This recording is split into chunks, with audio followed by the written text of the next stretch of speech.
Halo, selamat datang di Sapa Indonesia Malam. Saudara, tim SAR masih cari 4 orang korban longsoran di TPST Bantar Gebang, Bekasi, Jawa Barat. Sedangkan 5 korban lainnya ditemukan meninggal.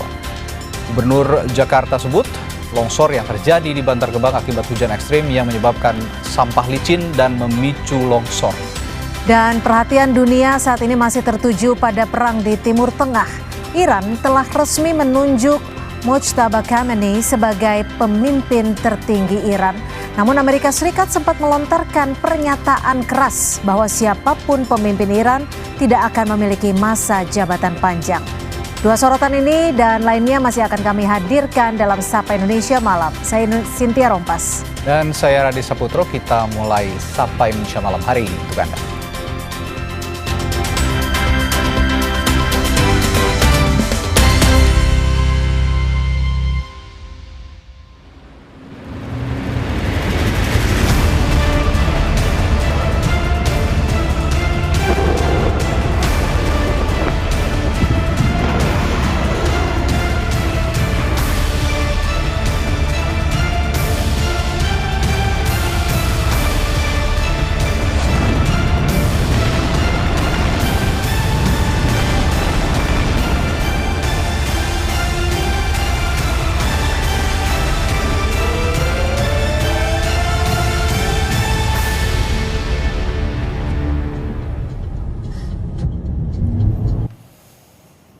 Garda Revolusi Islam Iran kembali merilis serangan rudal ke Israel yang diklaim sebagai bagian dari gelombang ke-29 operasi True Promise 4. Iran menembakkan rudal pertamanya ke arah Israel setelah pengangkatan pemimpin tertinggi baru Iran, Ayatollah Mojtaba Khamenei. Namun, belum dirincikan kota mana saja yang menjadi sasaran rudal. Serangan ini dipandang sebagai deklarasi Iran tetap bertekad melawan Amerika Serikat dan Israel dalam konflik ini.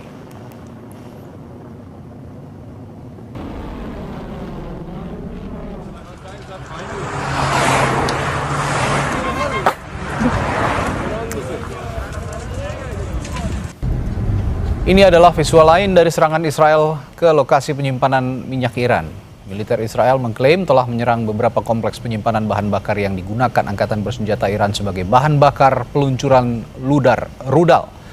Serangkaian ini menewaskan 4 orang.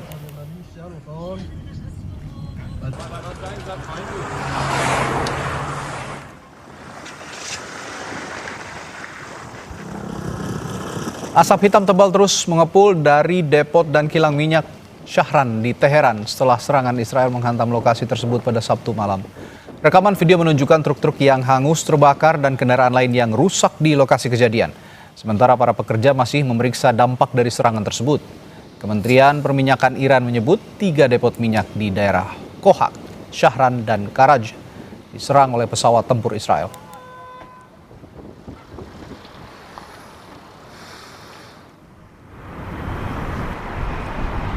Sementara itu, ibu kota Iran, Teheran, diselimuti awan gelap beracun setelah Israel menyerang sejumlah depot dan kilang minyak di kawasan tersebut. Asap pekat dari kebakaran kemudian bercampur dengan hujan, memicu fenomena yang disebut sebagai hujan hitam dalam radius puluhan kilometer dari lokasi kebakaran. Warga dilaporkan mengalami kesulitan bernafas, sedangkan hujan hitam mengotori berbagai benda. Palang Merah Iran memperingatkan warga bahwa hujan bisa sangat berbahaya dan asam, bahkan bisa menimbulkan luka bakar kimia pada kulit dan kerusakan serius pada paru-paru.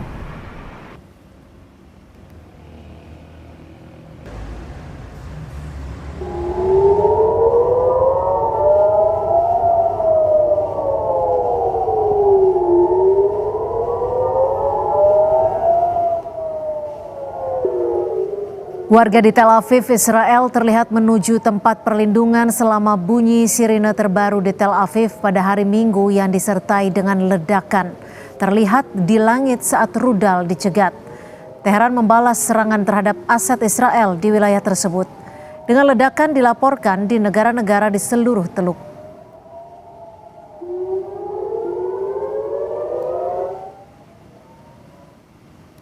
Militer Israel mengklaim telah menyerang markas besar Angkatan Udara Garda Revolusi Iran di Teheran pada hari Minggu lalu. Israel menyatakan ini jadi salah satu serangan terhadap 140 target menggunakan lebih dari 900 amunisi di Iran selama hari Minggu. תקיפה עוצמתית השמדנו את מטה חיל האוויר של משמרות המהפכה.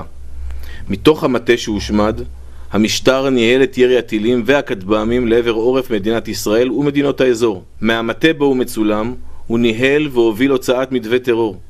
תקפנו את המטה והשמדנו אותו. Kepala Staf Militer Israel Letnan Jenderal Eyal Zamir memperingatkan bahwa perang melawan Iran akan memakan waktu lama.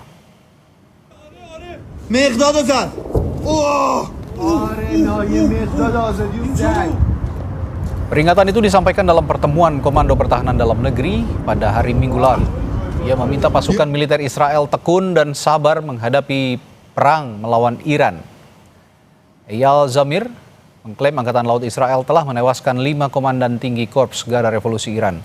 Israel memastikan tidak ada tempat aman bagi Iran di Timur Tengah maupun tempat lainnya. ישראל נמצאת כבר שנתיים במצב של חירום מתמשך. אנחנו צריכים בעיקר כרגע לגלות התמדה ואורך רוח.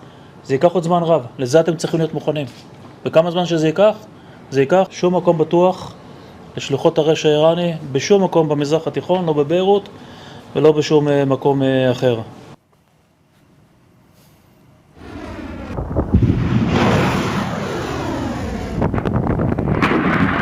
Korps Garda Revolusi Iran bilang mereka siap untuk setidaknya perang skala penuh intensitas tinggi selama 6 bulan dengan kecepatan saat ini. Iran klaim rudal yang telah digunakan sejauh ini sebagian besar termasuk generasi pertama dan kedua diproduksi tahun 2012. Dan Iran bahkan belum menggunakan rudal yang telah diproduksi selama 10 tahun terakhir yang telah meningkat beberapa kali lipat.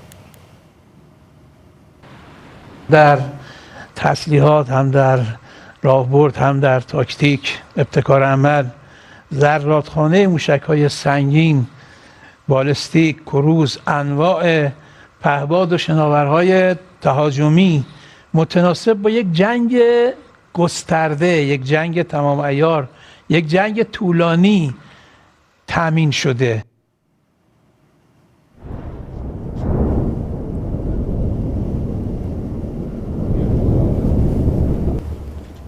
Sementara itu, serangan udara terus digencarkan Israel ke wilayah pinggiran selatan Beirut, Lebanon hingga Senin siang waktu setempat. Dalam serangan ini, Israel juga memerintahkan semua warga di daerah padat penduduk untuk mengungsi. Serangan udara ini merupakan serangan terbaru sejak konflik terakhir antara Israel dan Hizbullah dimulai kembali pada awal Maret.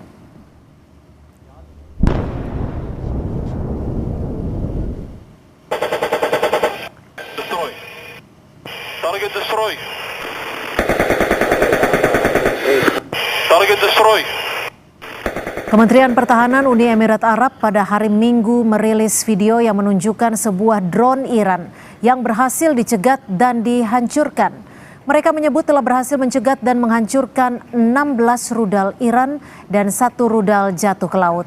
Selain itu, saudara, ada total 117 drone terdeteksi, 113 drone berhasil dicegat dan dihancurkan.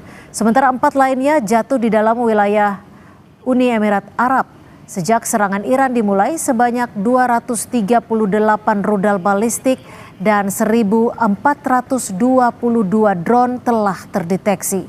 Sebagian besar dari senjata tersebut berhasil dicegat dan dihancurkan.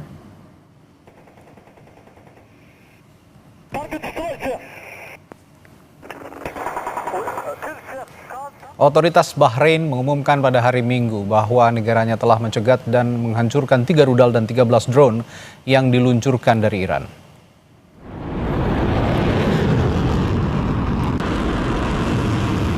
Juru bicara Pusat Komunikasi Nasional Bahrain, Ibrahim Isa Al-Abbasi, mengatakan 95 rudal dan 164 drone yang telah dicegat dan dihancurkan sejak dimulainya perang antara Amerika Serikat, Israel, dan juga Iran. Sasaran serangan meluas ke infrastruktur sipil karena Bahrain menuduh Iran menyerang pabrik desalinasi. Pabrik-pabrik tersebut sangat penting untuk air minum negara-negara Teluk dan untuk ribuan pelancong yang kini terdampar di sana. لا يؤسفنا ما تعرضت له بلادنا العزيزة والدول العربية والشقيقة والدول الصديقة من اعتداءات غير مسبوقة لا يمكن تبريرها تحت أي ذريعة من قبل إيران. فالبحرين كانت وستظل دولة سلام لم تبادر يوما إلى استعداء أحد ولم تنتهج إلا سبيل التعاون وحسن الجوار، وأننا لنثمن عاليا ما أبدته قواتنا المسلحة برجالها البواسل وكافة الأجهزة المعنية من جاهزية ويقظة ومسؤولية وطنية، وما قامت به من تصد حازم أحبط تلك المحاولات وحفظ أمن الوطن وسلامة المواطنين والمقيمين، وهو جهد نعتز به ونقدره حق قدره.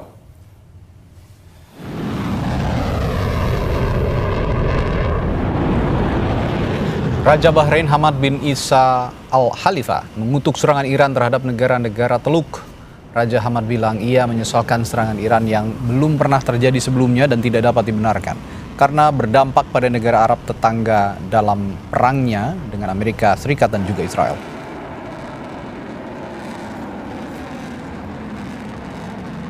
أنه لا يؤسفنا ما تعرضت له بلادنا العزيزة والدول العربية والشقيقة والدول الصديقة من اعتداءات غير مسبوقة لا يمكن تبريرها تحت أي ذريعة من قبل إيران. فالبحرين كانت وستظل دولة سلام لم تبادر يوما إلى استعداء أحد ولم تنتهج إلا سبيل التعاون وحسن الجوار، وأننا لنثمن عاليا ما أبدته قواتنا المسلحة برجالها البواسل وكافة الأجهزة المعنية من جاهزية ويقظة ومسؤولية وطنية، وما قامت به من تصد حازم أحبط تلك المحاولات وحفظ أمن الوطن وسلامة المواطنين والمقيمين، وهو جهد نعتز به ونقدره حق قدره. Sementara Perdana Menteri Qatar mengatakan kalau Iran telah mengkhianati Doha dengan menyerang negara-negara Teluk dan mendesak semua pihak dalam perang untuk meredakan konflik. Sejumlah besar drone dan rudal Iran telah membombardir negara-negara Teluk sebagai balasan atas serangan yang diluncurkan Amerika Serikat dan Israel. Perdana Menteri Al-Thani mengatakan serangan itu merupakan rasa pengkhianatan yang besar dan mengatakan serangan itu tampak telah direncanakan sebelumnya karena Qatar dan negara-negara Teluk lainnya menjadi sasaran tak lama setelah perang dimulai. A big sense of betrayal. This is the second time. That's why it's also like for us, it's been something really significant to see the attack, which was showing that being pre-planned. Like once the war started, just maybe an hour after the start of the war, Qatar and the other Gulf countries being attacked right away. And all of us before this war and repeatedly we've been saying and repeating that we are not going to take part of any attacks or any wars against our neighbors. Saudara, pejabat intelijen Amerika Serikat meyakini Rusia telah memberikan informasi kepada Iran untuk menargetkan pasukan dan aset Amerika Serikat di Timur Tengah. Menteri Luar Negeri Iran Abbas Araghchi tidak secara tegas membantah. Araghchi tidak menjelaskan secara detail bagaimana Moskwa mungkin membantu Teheran, tapi mengatakan bahwa kerjasama militer antara Iran dan Rusia bukanlah hal baru. Araghchi juga bilang bahwa Rusia membantu Iran dalam banyak hal yang berbeda namun tidak spesifik menyebut bantuan di balik perang melawan Amerika Serikat dan juga Israel.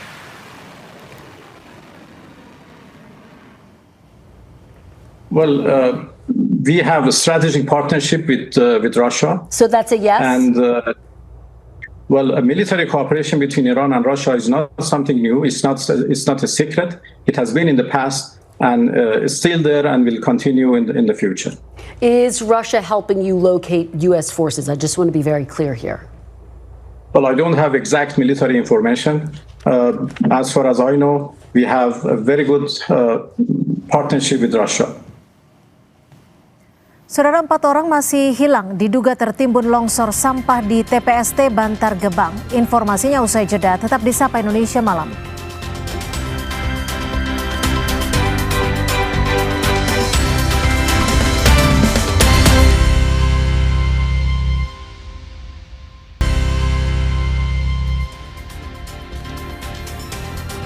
Saudara, tim SAR gabungan masih mencari 4 orang yang diduga tertimbun longsor sampah di TPST Bantar Gebang, Kota Bekasi, Jawa Barat.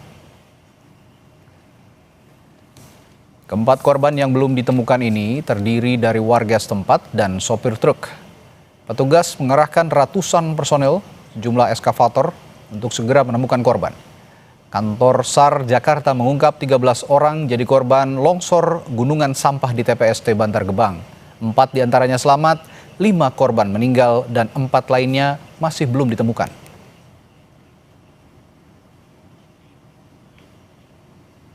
Kita lanjutkan di yang kita menemukan korban pertama, kedua, dan ketiga. Termasuk yang juga ada di antara 5 orang.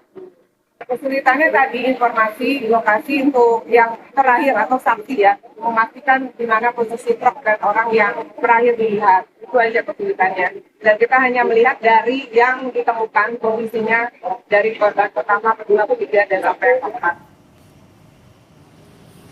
Setelah dievakuasi, korban longsor TPST Bantar Gebang dibawa ke Rumah Sakit Polri, Kramat Jati, Jakarta Timur. Jenazah korban yang belum diketahui identitasnya dibawa ke RS Polri untuk diotopsi dan diidentifikasi.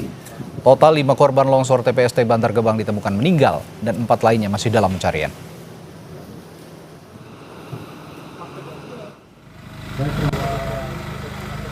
Keluarga korban mendatangi posko pencarian korban longsor sampah Bantar Gebang untuk mencari informasi mengenai anaknya yang belum ditemukan.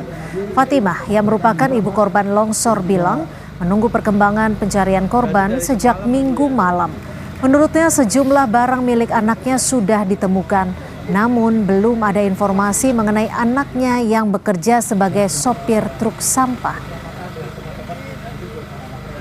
Kabar lihat di status anak-anak ibu mengenai anak itu kena musibah. Malam ibu meluncur dari Bogor sampai ke sini. Dari sini ibu tanya-tanya sama petugas. Terus dibilang, iya Bu, sabar ya Bu, kita lagi usahakan cari. Tasnya pun ketemu, tapi orangnya nggak ketemu. Pemerintah Provinsi DKI Jakarta akan memberikan santunan BPJS Ketenagakerjaan kepada korban meninggal longsor TPST Bantar Gebang. Pemprov Jakarta juga memastikan biaya perawatan korban luka ditanggung negara.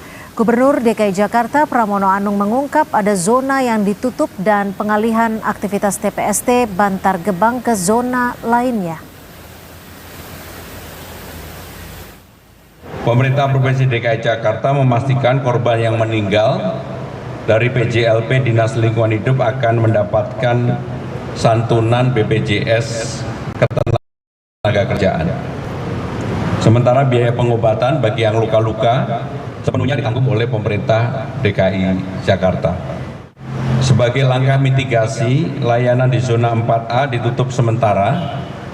Pengiriman sampah ke TPST Bantar Gebang diminimalkan, operasionalnya dialihkan ke zona 3. Serta disiapkan 2 titik baru sambil dilakukan perapian.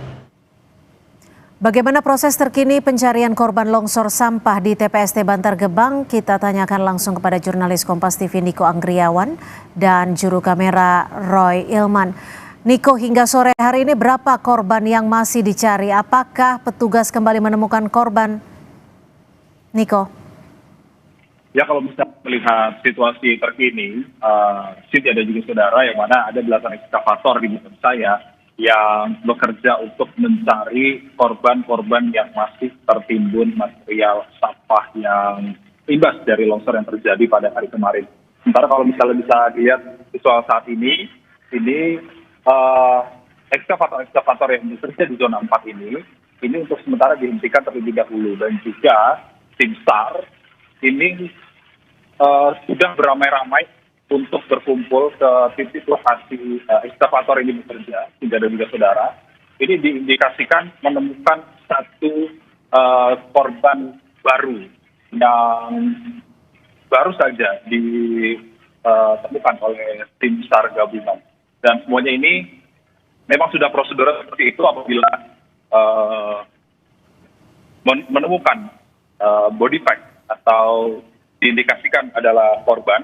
Ini semua operasional yang berkaitan dengan penggalian menggunakan ekskavator ini dihentikan sementara untuk menghindari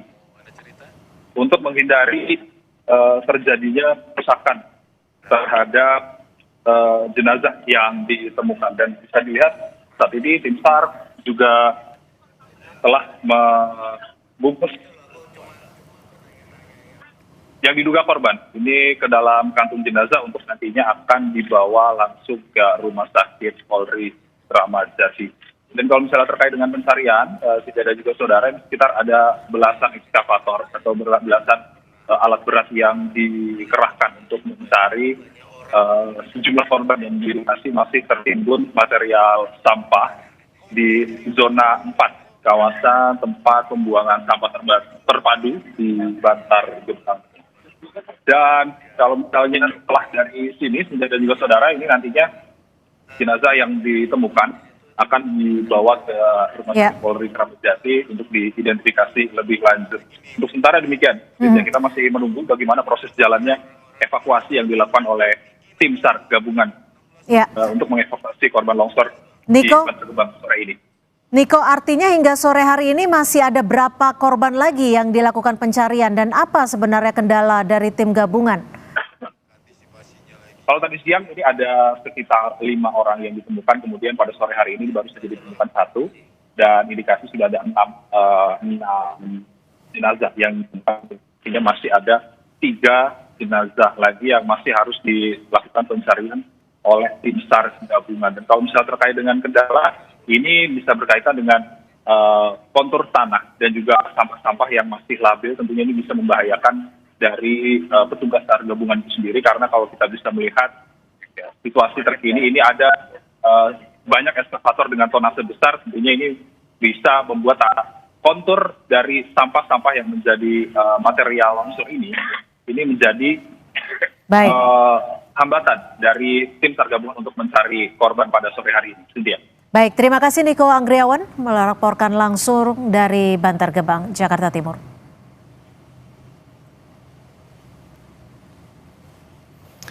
Ya, sesaat lagi kita juga akan menantikan rangkaian untuk Anda yang ingin berbuka puasa dan juga mempersiapkan untuk berbuka puasa mungkin sesaat lagi. Dan untuk itu, Sapa Indonesia Malam nanti akan kembali lagi setelah rangkaian berbuka puasa dan juga azan sholat maghrib.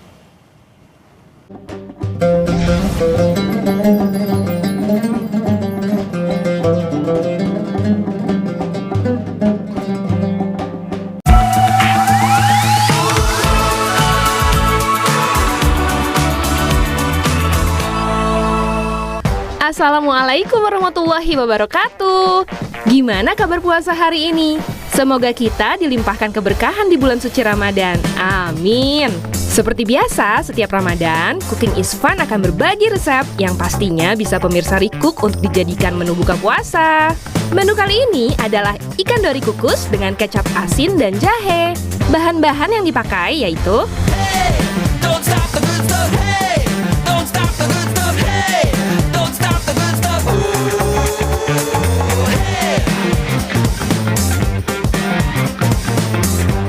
Nah, kalau bahan-bahan sudah siap, yuk kita masak. Pertama, marinasi terlebih dahulu ikan dorinya dengan gula, garam, bawang putih, jahe, dan kecap asin. Lalu tuang minyak wijen. Lumuri sampai merata, setelah itu diamkan selama 10 menit. Tapi cukup ikan dorinya aja ya yang kamu diamkan, jangan aku. Sambil menunggu marinasi selesai, lanjut kita bikin ginger sauce-nya. Pertama, tuang kecap asinnya. Lalu masukkan potongan jahe dan daun ketumbar.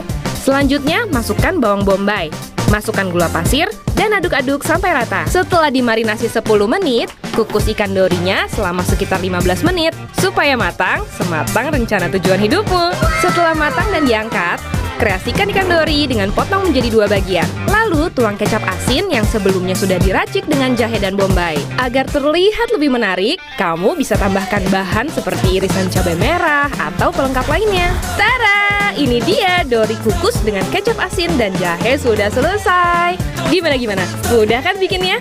Bahan-bahannya pun gampang didapat.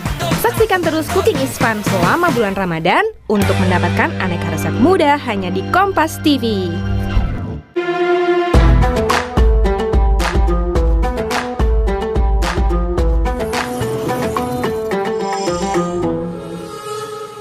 Assalamualaikum warahmatullahi wabarakatuh. Hidup ini tidak sendiri. Kita adalah makhluk sosial yang saling membutuhkan di antara kita. Maka sebaik-baik kita adalah orang yang berbagi dengan yang lain. Ada hal yang paling penting di dalam kehidupan ini, manakala kita mampu memberi pada yang lain sebagai kebanggaan diri. Itu adalah mental yang sehat, bukan mental peminta-minta. Tapi bagi yang kaya, tidak usah diminta, sudah seharusnya berbagi dengan yang lain. Oleh karena itu Islam membagi pada pemberian itu pada macam-macam. Yang wajib adalah zakat, yang sunnah bisa sedekah, bisa infak, bisa wakaf. Zakatnya adalah mandatori, kewajiban. Orang yang berzakat itu bukan semata-mata dia dermawan, tidak, tapi karena ada kewajiban perintah dari Allah Subhanahu wa Ta'ala yang sudah nyampe pada batas tertentu, nyampe pada nisabnya, kita harus berbagi dengan yang lain. Begitu juga dalam kehidupan ini kita melakukan ibadah puasa. Allah mewajibkan pada saat bulan Ramadan masuk sampai nanti kita pelaksanakan sholat Id, diwajibkan oleh Allah Subhanahu wa Ta'ala pada waktu sela-sela ini untuk mengeluarkan zakat fitrahnya. Khudh min amwalihim shadaqatan tutahhiruhum wa tuzakkihim biha. Ambillah zakatnya itu, sedekahnya itu. Jadi menjadi kewajiban. Sekarang ketika ada badan amil zakat nasional yang datang ke rumah kita, amil-amilnya, baik maupun lembaga amil zakat, semata-mata bukan mau majak, tapi dia adalah memfasilitasi kita yang muslim, memfasilitasi untuk berbagi kepada yang lain. Amil menyampaikan kepada yang lain. Bagi kita yang sudah punya kemampuan, jangan lupa untuk mengeluarkan zakatnya. Karena kalau kita tidak mengeluarkan, pada dasarnya adalah korupsi dari hak-hak orang fakir miskin, asnaf samaniyah, 8 macam itu yang punya hak untuk harta yang kita miliki. Mari kita keluarkan zakat yang kita punya dari harta kita, dari zakat fitrah kita, bahkan kita keluarkan yang sunnah lainnya berupa infak dan sedekah. Bukti apa? Bahwa kita melaksanakan perintah Allah dari rukun Islam yang Allah wajibkan kepada kita. Assalamualaikum warahmatullahi wabarakatuh. Acara ini dipersembahkan oleh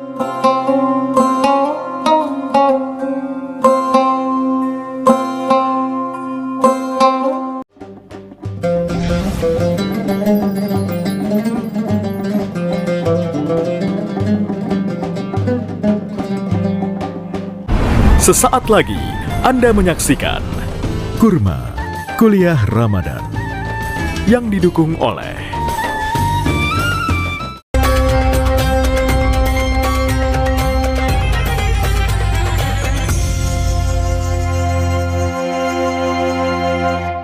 Assalamualaikum warahmatullahi wabarakatuh.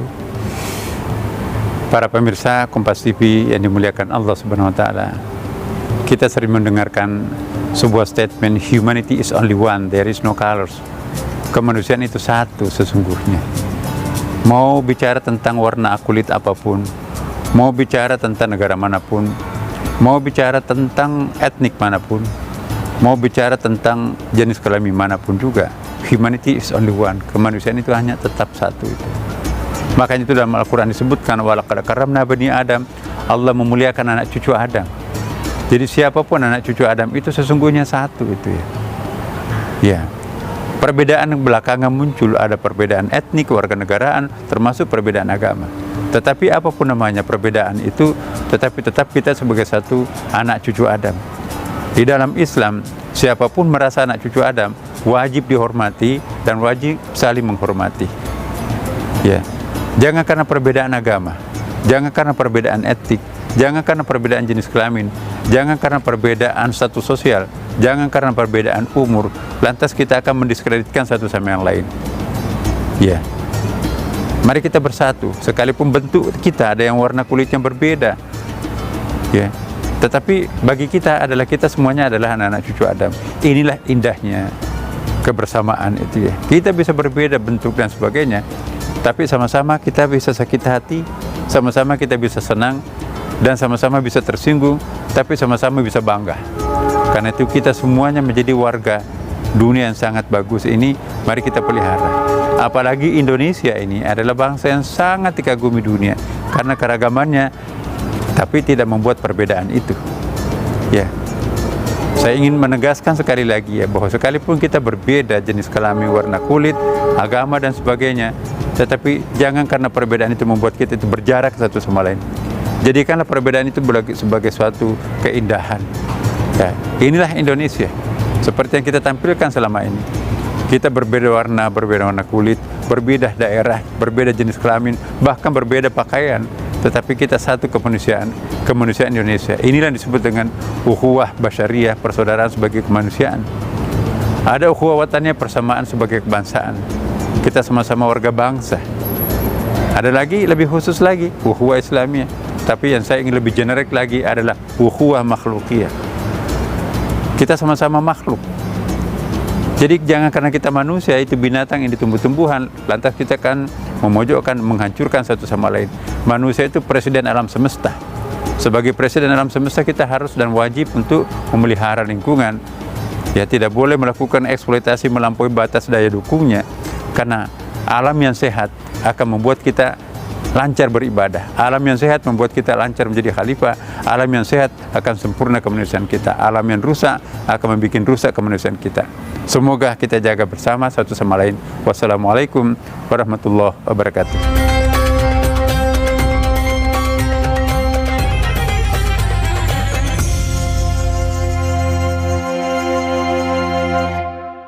Terima kasih Anda telah menyaksikan Kurma Kuliah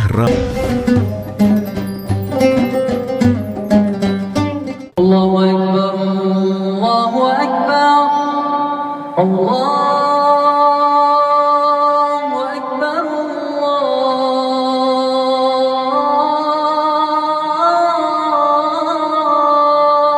Allahu Akbar. Asyhadu an la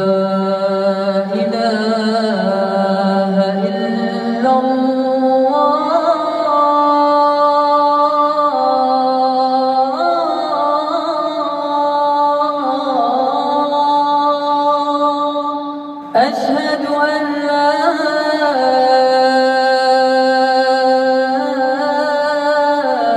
إله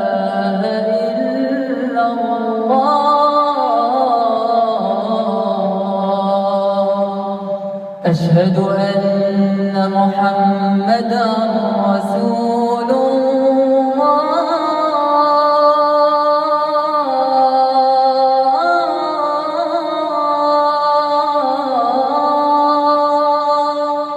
أشهد أن محمدا رسول الله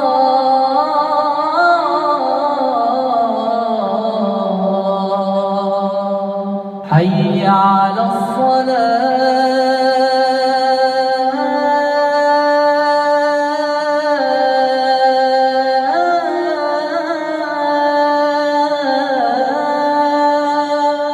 حي على الصلاة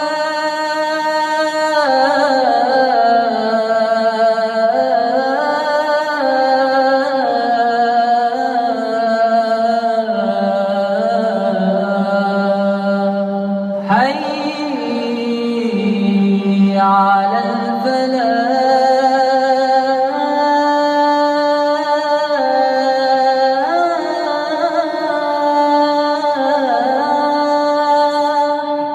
حي على الفلاح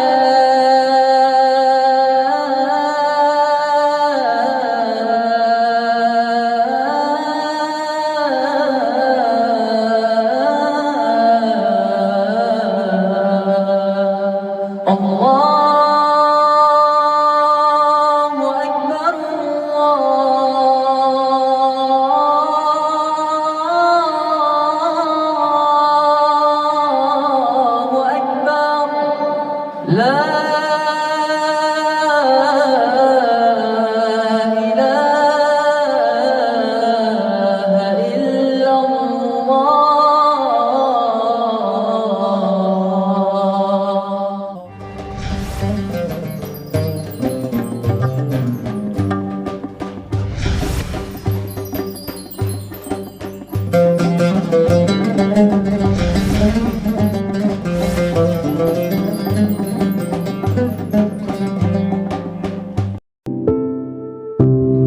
Nanti di Tanah Suci, siapa yang mijitin kaki ibu? Bagaimana kalau ibu sakit?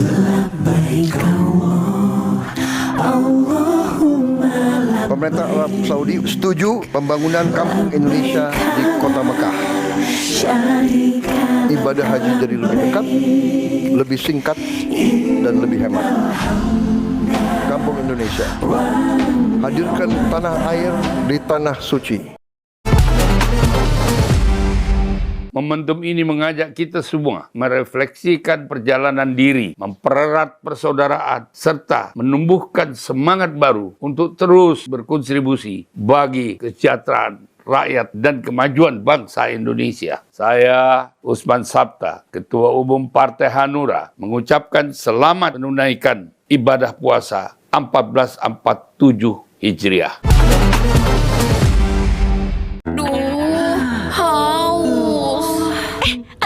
Bukan, itu kepala. Nah, ini baru kelapa. Tapi ribet bukannya. Ini aja, kelapa muda gercep. Jus baru, rasa kelapa muda. Kelapa muda gercep, granulanya cepat larut. Seger. Cil habis. Jus kelapa muda. Gercep banget. Minum Just fun terus. Jus, rasa kelapa muda. Segernya cil, air kelapanya real. Dari Wingswood. Hai, mau pesen apa? Gue top barista. Top mochaccino double shot.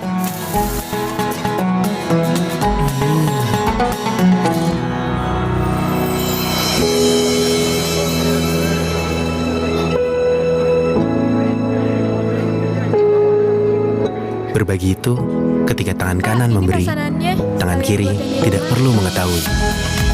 Dimulai dari secangkir Top Coffee, kita ciptakan momen berbagi dengan ketulusan hati. Dari Wingswood.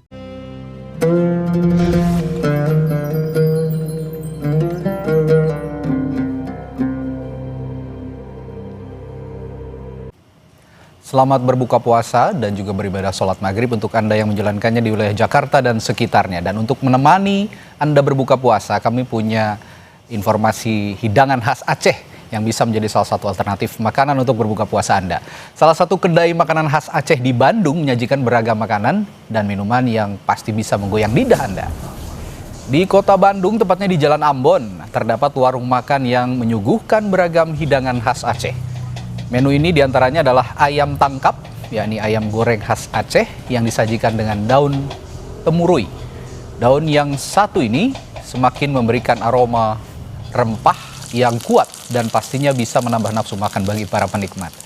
Tidak hanya ayam tangkap, menu roti cane yang disajikan dengan parutan keju juga menjadi salah satu menu favorit di warung ini. Dan satu yang tidak luput dari menu untuk berbuka puasa, yakni es timun serut dengan perpaduan timun dan sirup dan juga es batu.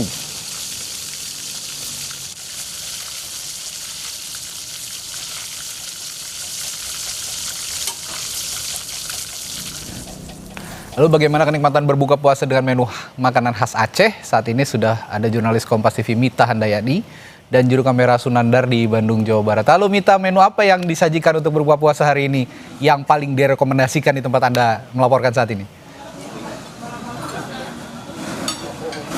Wah, Radi, selamat berbuka puasa sebelumnya ya dari Bandung. Radi, ini kalau misalnya menu khas Aceh ini sebenarnya banyak banget yang sudah disiapkan untuk saya berbuka puasa. Ini Bandung kebetulan baru azan, jadi saya sudah bisa nyicipin nih menu khas Aceh yang sudah ada di depan saya. Nih kalau misalnya dilihat di depan saya ini ada ayam tangkap, lalu ini ada roti cane. Kalau misalnya roti cane biasanya disajikan dengan kuah kari, namun ini agak berinovasi. Roti canenya ditambahkan dengan keju parut dan juga susu kental manis. Lalu di sini juga ada minuman nih. kalau misalnya Aceh, ini teh tarik, lalu di sini juga ada kopi Aceh gitu.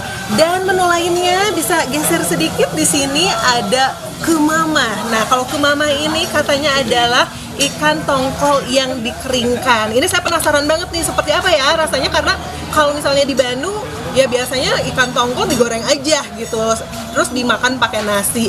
Dan tadi ini nih yang paling membuat saya ngiler, kalau misalnya makan makanan Aceh pasti mie Aceh. Ini yang paling saya tunggu-tunggu, mie Aceh nih.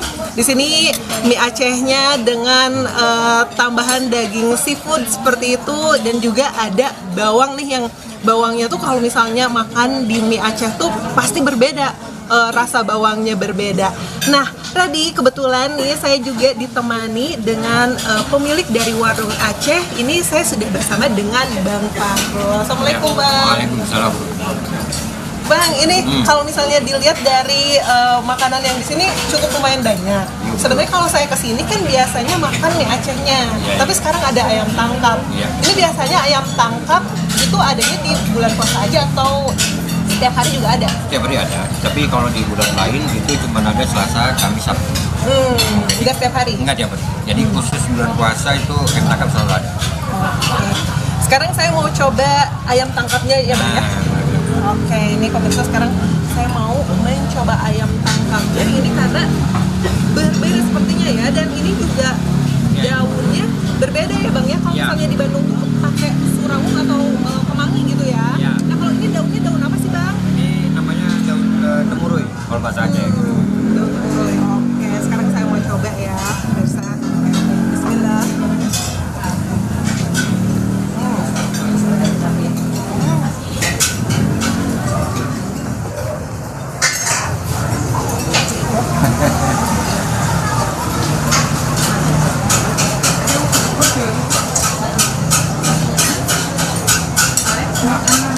Tadi ini kalau misalnya saya nyobain ayam tangkap yang langsung dibuat oleh warga. Ini Aceh langsung ya, Bang Fahrul tuh? Betul, saya asli dari Aceh. Jadi kalau dia tadi bilang ini autentik, masih rasanya Aceh banget. Aceh, pakai kelas. Ini kalau ayam tangkap ini menurut aku cocok banget untuk berbuka puasa, karena kan kita udah menahan lapar lebih daripada 12 jam. Ini ayam tangkap, lalu rempah-rempahnya ini kerasa banget, karena memang ciri khas dari makanan Aceh adalah rempah-rempahnya yang medok banget ya. Nah, dan uniknya karena mungkin saya pertama kali mencoba daun apa nih Bang tadi? Daun temurui. Nah, daun temurui ini yang bikin agak beda kayak gitu. Ini enak banget sih. Dan karena kalau ini disatuin sama apa sih Bang? Sambal kecapnya itu. Oh, jadi sambal kecapnya tuh adalah teman dari si ayam tangkap. Ayam tangkapnya. Oke, sekarang aku mau coba ayam tangkap yang dicocol sama sambal kecapnya. Iya. Wah, sambal kecapnya agak unik ya. Nah, ada tomat, bawang, cabe, dan kecap. Nah, kita langsung aja kali ya tanpa nasi.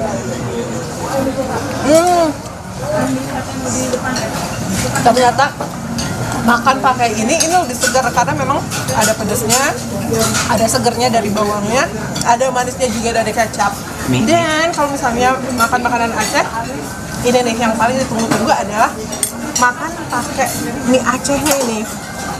Nah, sekarang saya mau coba mie Aceh gimana. Masih ngebul nih Radi nih, masih panas karena disajikannya ini baru banget.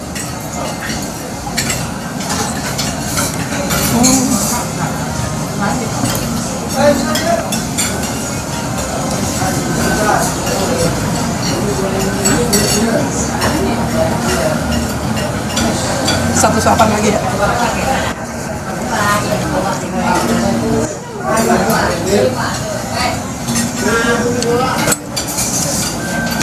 Kalau memang makan makanan Aceh itu ini pasti lahap sih Radi, karena memang rempahnya tuh kuat banget, jadi menambah cita rasa.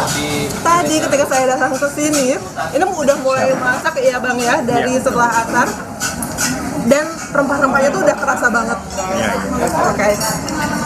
Nah Radi, setelah makan makanan ini, saya mau nyobain ini nih terakhir.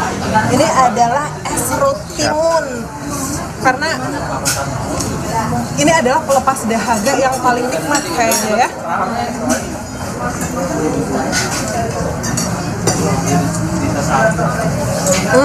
Nikmat banget. Ya udah Radi, segitu aja dari Bandung karena saya mau ngabisin semuanya. Nanti kalau misalnya Radi nungguin saya pasti lama karena saya bakal habisin semuanya. Kembali ke Anda, Radi. Segitu aja gimana orang mie Acehnya 2 sendok. Tadinya kan kita janjiannya 1 sendok aja, kok jadi 2 sendok ya Mita. Ini kayaknya lapar beneran Mita. Tapi yang bikin saya kaget juga tadi pas Mita bilang Surawung itu Bandung banget. Nggak ada yang nggak ngerti kalau bukan orang Bandung. Abangnya sampai bengong. Surawung itu Kemangi, saudara. Oke, terima kasih Mita Handayani dan juru kamera Sunandar melaporkan langsung dari Bandung, Jawa Barat. Rasanya langsung pengen ke Bandung untuk cobain makanan. Bandung memang nggak pernah habis kuliner enak ya. Betul sekali. Yang juga menarik saudara, ini ada sajian khas Timur Tengah yang kerap jadi makanan incaran untuk berbuka puasa. Ini di Klaten, Jawa Tengah. Ada rumah makan yang menyajikan nasi kebuli khas Timur Tengah dan juga kopi ala Turki. Berikut liputannya. Harumnya nasi kebuli dengan bumbu khas Timur Tengah ini ramai diincar warga untuk dijadikan sajian makanan berbuka puasa. Dan untuk dapat membuat sajian yang ramah kantong, nasi kebuli ini pun disajikan dengan ayam panggang, irisan bawang bombay, taburan cengkeh, serta sambal acar mentimun untuk menambah cita rasa. Namun tentunya restoran ini pun memiliki nasi kebuli yang disajikan dengan daging kambing. Nasi kebuli khas Timur Tengah ini disajikan di rumah makan Aroma Batavia di Desa Sobayan, Klaten, Jawa Tengah dengan konsep rumah kuno. Menurut konsumen yang datang, rasa dari nasi kebuli ini sudah disesuaikan dengan lidah orang Indonesia sehingga mudah untuk disukai. Daging ayamnya enak, bumbunya meresap, cukup meresap, terus dimakan itu lumayan ngoprol gitu. Empuk juga. Agih, enak, terus tadi ada apa itu kayak ati sambal goreng ati kambing kalau nggak salah, itu dimakan sama apa nasinya juga cukup enak. Selain nasi kebuli, rumah makan ini pun memiliki sajian khas lainnya, yaitu kopi ala Turki, di mana penyajiannya menggunakan teko dan ditaruh di atas pasir untuk menjaga kehangatan kopi. Menggunakan konsep klasik dan menu andalannya adalah kopi poci Turki. Jadi mungkin kalau biasanya poci itu buat teh, sekarang buat kopi. Itu bisa awet berapa lama itu? Itu awetnya bisa lebih lama, jadi kalau sambil nongkrong dengan waktu yang lama itu kopinya masih panas. Untuk harga, nasi kebuli dibanderol sekitar Rp35 hingga Rp50.000 per porsi. Sementara kopi Turki yang menjadi andalan bisa dinikmati dengan harga sekitar Rp20.000 per teko. Nani Hastuti, Kompas TV, Klaten, Jawa Tengah. Nah, ada juga masakan kapau yang masih menjadi salah satu menu makanan favorit untuk berbuka puasa. Salah satu lokasi yang menjadi sasaran masyarakat untuk menikmati masakan kapau di daerah Keramat Raya, Senen, Jakarta Pusat. Dan kami punya liputan dari jurnalis Kompas TV Fedriska Ananda serta juru kamera Bondan Wicaksono yang akan mengajak Anda memilih menu apa saja yang pas untuk berbuka puasa dari puluhan menu nasi kapau. Berikut ini. Saudara pemirsa Kompas TV, hari ini menu buka puasa di rumah apa nih? Kalau di Keramat Raya Senen ini menyajikan beragam menu masakan khas Minang, khas Nagari Kapau, di mana ini menyajikan beragam lauk pauk dengan gulai-gulayan dan juga cita rasa dengan rempah yang kaya. Saya akan menunjukkan kepada Anda seperti apa ataupun apa saja menu yang ada di salah satu rumah makan kapau yang ada di Keramat Raya Senen, di mana untuk menu hari ini yang paling spesial adalah khas kapau sekali, ini adalah gulai tunjang atau gulai kikil, di mana ini dimasak begitu ya dengan bumbu-bumbu ataupun rempah-rempah pilihan, kemudian dimasak dengan bumbu gulai begitu. Nah, yang menarik juga selain juga ada gulai tunjang ini, sebetulnya ini agak jarang ya ada di rumah makan Padang pada umumnya. Ini adalah ikan bilih. Ikan bilih ini adalah ikan danau Singkarak, yang mana ini biasanya kalau misalkan di rumah saya nih ini dimasakkan dengan lado hijau ataupun cabai hijau dicampur dengan kentang goreng. Ini sangat sedap sekali. Nah, yang menarik juga yang memang jarang ada di rumah makan Padang lainnya adalah keripik ubi, yang mana keripik ini biasanya semacam makanan pendamping ketika kemudian nanti ada makanan ataupun menu berat, lauk utama, kemudian ada juga menu pendamping yang dapat menggugah selera Anda. Ini dapat memberikan tekstur yang kaya dalam piring masakan Anda. Yang menjadi favorit juga sebetulnya di rumah makan Kapau ini adalah gulai tambusu. Gulai tambusu ini adalah usus sapi yang kemudian diisi dengan telur, kemudian dengan tahu, kemudian digulai juga dengan bumbu gulai, sehingga memang ini cukup sedap. Ini sudah umum ya, masyarakat ataupun penggemar masakan Minang mencoba masakan ataupun gulai tambusu. Tapi yang menarik juga adalah Itiak Lado Mudo ataupun bebek cabai hijau khas Koto Gadang. Ini sebetulnya cukup lazim ya di rumah makan Padang umumnya, sehingga memang banyak juga menjadi pilihan ataupun favorit dari para penggemar masakan Minang. Tadi ada Itiak Lado Mudo, ada juga gulai tambusu. Yang spesial juga adalah, ini cukup unik juga sebetulnya, ini adalah asam pedas ikan ataupun asam padeh biasanya disebutnya. Ini adalah gulai merah dengan bumbu rempah adalah asam kandis yang memberikan rasa asam dan juga segar. Kemudian dibasak biasanya dengan ikan laut begitu ya. Jadi memang ini sangat sedap sekali. Sebetulnya banyak sekali ya menu-menu masakan ataupun lauk-lauk yang ada di rumah makan Kapau ini. Tapi untuk hari ini saya ingin merekomendasikan menu-menu yang cukup unik yang tidak umum dicoba di rumah makan Padang lainnya. Kemudian untuk dapat menjadi menu pilihan berbuka puasa Anda. Pedeska Ananda, Bondan Wijaksono, Kompas TV, Jakarta. Saudara, informasi lainnya masih akan kami sajikan selepas jeda. Di antaranya gantikan ayahnya, Mujtaba Khamenei jadi pemimpin tertinggi Iran.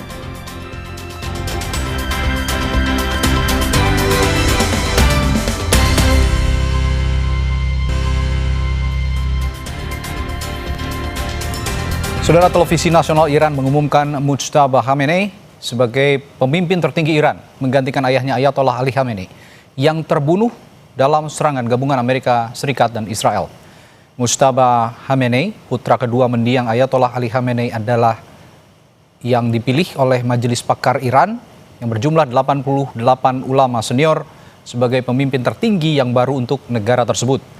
Ia akan menjabat sebagai panglima tertinggi militer dan garda revolusi paramiliter yang berpengaruh.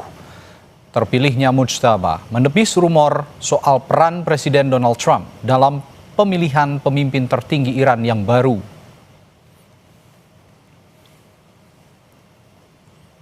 We allow nobody to interfere in our domestic affairs. This is up to the Iranian people to elect their new leader. They have already elected the Assembly of Experts, and the Assembly of Experts would do the job. It is only the business of the Iranian people and nobody else's business. Terpilihnya Mujtaba Khamenei menjadi pemimpin tertinggi Iran mendapatkan sambutan luar biasa dari masyarakat Iran dan seluruh institusi negara untuk memperkuat persatuan.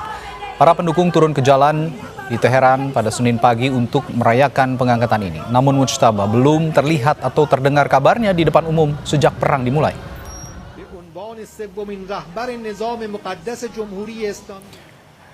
Menurut analis Timur Tengah di Washington DC, Alex Vatanka, penunjukan Mujtaba Khamenei sebagai penerus ayahnya mencerminkan sikap garis keras yang dominan dan menjadi peringatan keras bagi kebijakan Amerika Serikat di bawah pemerintahan Presiden Donald Trump.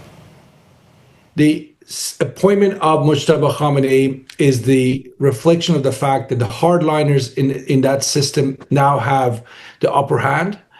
Not only are they saying they're going to continue this fight, at least in the short term militarily, but they're also saying politically they have a game plan. And that, as far as I can tell, in Washington should be a wake-up call, because whatever political agenda President Trump had in terms of changing Iran, right now that agenda is not happening. Sebelum Mujtaba terpilih, Presiden Amerika Serikat Donald Trump menegaskan tidak takut dengan siapapun pemimpin yang terpilih di Iran. Trump memastikan pemimpin baru Iran tidak akan bertahan lama tanpa persetujuan Amerika Serikat. And I'm once again calling on all members of the Iranian Revolutionary Guard, the military and the police to lay down their arms. They're only going to be killed. And now is the time to stand up for the Iranian people and help take back your country. The United States will ensure that whoever leads the country next, Iran, will not threaten America or its neighbors, Israel, anybody. If you look at what happened, they had missiles aimed at all of these other countries, Qatar, Saudi Arabia, UAE, many others, that weren't really involved very much, and they had missiles aimed. Well, they were aimed there long before this ever started. They were going after the entire Middle East. And then we came along. We blew up their party. Lalu benarkah Amerika tidak takut dengan pemimpin baru Iran, dan apakah pemimpin baru Iran bakal memberi perlawanan sengit di tengah konfliknya dengan Amerika Serikat dan juga Israel? Kita bahas bersama mantan Duta Besar Indonesia untuk Iran, Dian Wirangjurit. Selamat malam Pak Dian. Selamat malam Mas Radi. Ya, Pak Dian, Anda pernah berada di Iran dalam beberapa periode kepemimpinan Iran yang terdahulu. Dan sampai saat ini setelah Ayatollah Ali Khamenei tewas, anaknya yang kedua Mojtaba Khamenei ditunjuk sebagai supreme leader di sana. Tapi sampai saat ini belum muncul di permukaan maupun di depan publik. Nah, apakah gaya kepemimpinannya ini bakal seperti sang ayah kira-kira, Pak Dian? Terima kasih Mas Radi. Ya. Iran adalah sebuah sistem ketatanegaraan berdasarkan velayat epaqih, guardian of the jurist. Itu sudah mapan sejak tahun 79 ketika revolusi Iran menumbangkan monarki. Hampir 50 tahun sistem ini tegak berdiri dengan gempuran sanksi yang masif yang dilakukan oleh Amerika dan sekutu-sekutunya. Buat saya itu saja bukti bahwa Iran yang dikenakan sanksi secara masif itu bertahan. Nah, perang Juni kemarin jelas membuktikan lagi bahwa walaupun dalam kondisi sanksi diserang secara pengucut oleh dua negara, satu Zionis Israel, satu Amerika, khususnya Trump ya, sebenarnya masalah Trump dan Netanyahu bukan Amerika dan Israel, diserang juga masih bisa bertahan gitu loh, bahkan membalas. Nah, dengan jeda antara 6 bulan 7 bulan ke sini, Iran juga tentunya akan mengkonsolidasikan kekuatannya. Apa yang terjadi bahwa tewasnya Khamenei itu buat saya tidak akan mempengaruhi polisi, kebijakan atau apapun yang sudah digariskan oleh pemimpin besar Iran, baik Khomeini maupun Khamenei. Jadi putranya Mojtaba ini tinggal melanjutkan. Bahwa melanjutkan ini seperti apa, buat saya minimal sekarang tetap bertahan dan membalas sesuai kemampuannya. Tapi harus diingat bahwa sekarang saja negara-negara Eropa, negara-negara sekutunya Amerika kayak Eropa dan kayak negara-negara teluk antek-anteknya itu sudah mulai berpikir kok kalau diteruskan yang susah mereka, karena mereka yang tidak tahu apa-apa rakyatnya harus terlibat perangnya Trump. Siapa yang mau? Nah, kalau Trump tadi di videonya bilang katanya dia mau begini mau begitu, ya silakan aja. Mudah-mudahan rakyat Amerika juga udah nggak percaya sama dia. Kalau gitu dari pengakuan Presiden Amerika Serikat tadi bahwa siapapun supreme leader di Iran itu tidak akan bertahan lama dan kita akan terus menggempur. Seperti kata Pak Dian tadi, ini akan merugikan mereka sendiri. Tapi secara militer, saya akan bertanya ke pakar militer Koni Rahakundini yang juga bergabung melalui sambungan telepon. Selamat malam Bu Koni. Selamat malam, mohon maaf ya, aku nggak bisa pakai Zoom karena aku gelap banget mobilnya. Oke, tidak masalah Bu Koni. Bu Koni, saya ingin tanyakan begini, benarkah Amerika Serikat tidak takut dengan pemimpin baru Iran seperti Mojtaba Khamenei ini? Mengingat dia memiliki hubungan dekat dengan Islamic Revolutionary Guard Corps yang kita kenal juga cukup kuat begitu. Apa kelemahan militer Iran yang mungkin dieksploitasi oleh Amerika Serikat dan juga Israel? Sebelum saya mau jawab ke sana ya, kita tuh mesti sadar nih. Pergantian pemimpin Iran hari ini tuh terjadi di tengah konflik yang intens, ya kan? Jadi ini bukan hanya soal figur pemimpin, dia dekat dengan siapa, tapi dia apa. Tapi bagaimana, ya kan, sebuah negara itu mempertahankan stabilitas dan posisinya di tengah geopolitik. Dan karena pertarungan tentang posisi negara, menurut saya dia akan all out. Sehingga harusnya memang, ya boleh aja Amerika atau Trump bicara tentang apa aja, tapi ada 3 alasan dia tuh mesti dikhawatirkan atau ditimbang sebagai musuh yang besar. Atau yang berat, bukan besar. Satu, kedekatan dia dengan militer. Kan hubungan itu sangat dekat dengan Islamic Revolutionary Guard Corps. Dan ini adalah, mau dibilang apapun, adalah militer paling berpengaruh. Kemudian dia itu dikenal sangat konservatif dan anti-barat. Udah dikenal dari dulu dia konservatif anti-barat. Artinya apa? Dia itu datang juga di dalam posisi dia sakit hati mendapat posisi sekarang. karena istrinya, anaknya meninggal dunia kan dalam gugur dalam serangan kemarin. Nah kemudian ini juga dia harus mempertahankan segalanya karena dia itu lahir di tengah transisi yang dianggap semi dinasti. Karena dalam kepemimpinan Iran dari ayah ke anak itu jarang loh dan kontroversial. Makanya dia akan bikin momen ini sangat penting dalam kepemimpinannya. Dan dia itu bukan pengganti biasa, tapi dia adalah kesinambungan rezim yang di tengah perang. Artinya dia akan all out. Artinya pernyataan Presiden Trump itu nggak sebetulnya benar karena menurut saya kita harus pikirkan betul gitu. Oke, baik. Saya kembali ke Pak Dian. Pak Dian, kalau balik lagi ke perspektif diplomatik begitu, apakah Mojtaba Khamenei ini kemungkinan besar akan memberikan perlawanan sengit terhadap Amerika Serikat dan Israel, atau justru membuka ruang-ruang negosiasi seperti yang pernah dilakukan ayahnya di masa lalu? Mas Radi, pemirsa, yang mulai perang itu siapa ya? Kan Israel dan Amerika, bukan negaranya ya, tapi Trump sama Netanyahu. Loh, kalau sekarang mereka yang meningkatkan serangannya, kan Iran pantas-pantasnya membalas serangannya juga dengan setimpal.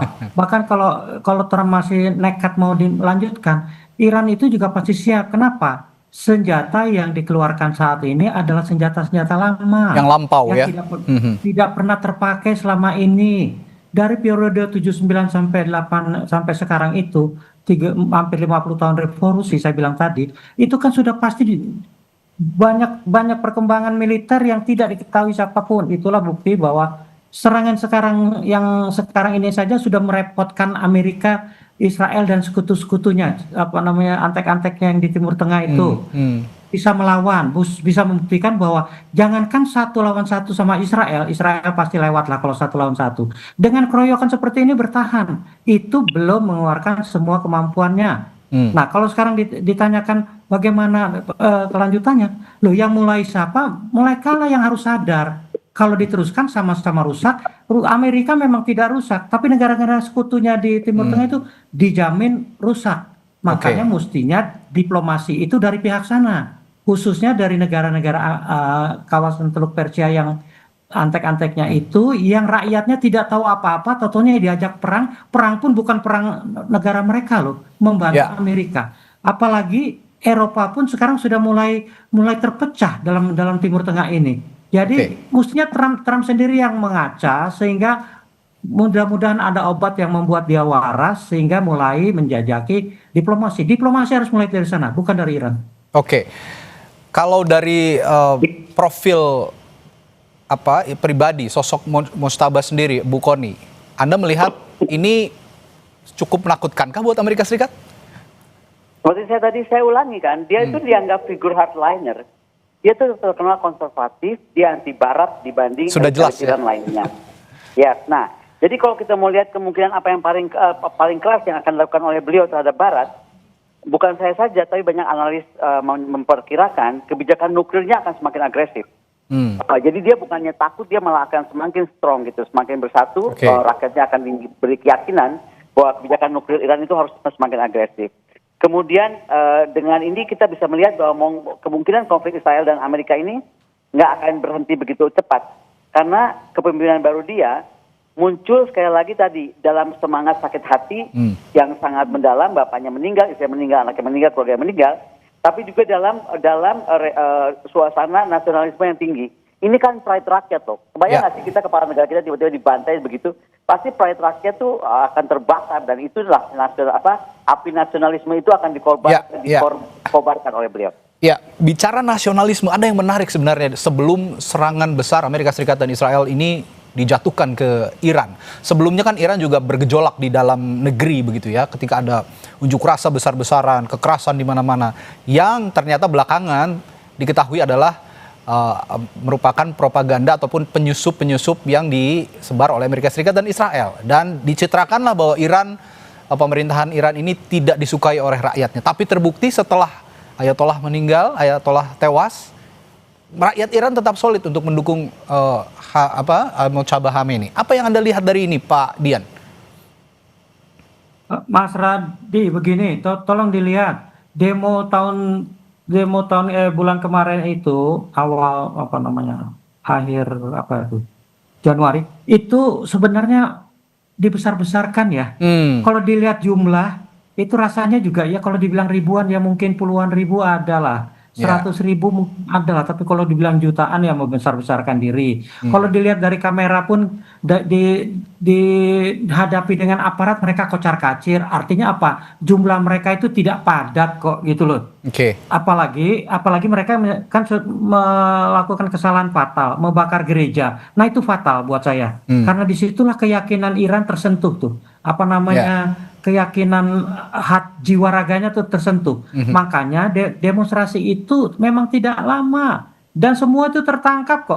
Provokator dan agen-agen Amerika Israel di yang menyusup ke Iran itu tertangkap. Makanya kalau dibilang jumlahnya katanya yang tewas 2.000-an lah 3.000-an, buat saya mungkin sepertiga itu kaki tangan Amerika dan agen-agennya dan sisipan itu tuh mujahidin hak yang selama ini juga beroposisi. Tapi kalau dibilang gejolak itu berlangsung sepanjang tahun, rasanya enggak juga, Mas. Saya 4 tahun di sana aman-aman saja.